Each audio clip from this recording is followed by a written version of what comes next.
بسم الله الرحمن الرحيم. الذين كفروا وصدوا عن سبيل الله أضل أعمالهم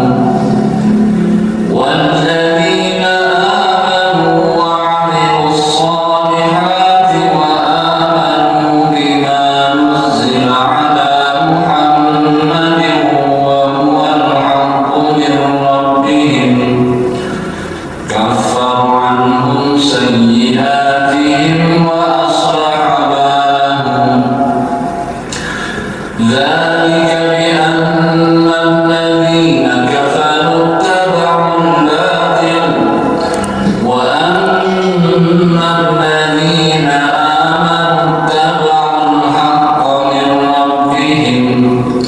كذلك يضرب الله للناس أمثالهم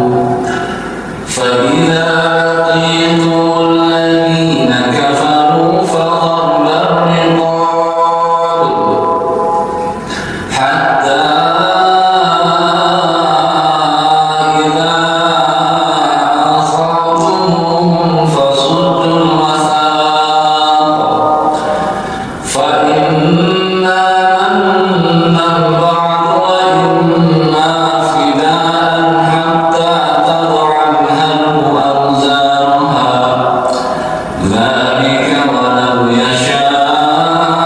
الله لانتصر منهم ولكن ليبلو بعضكم ببعض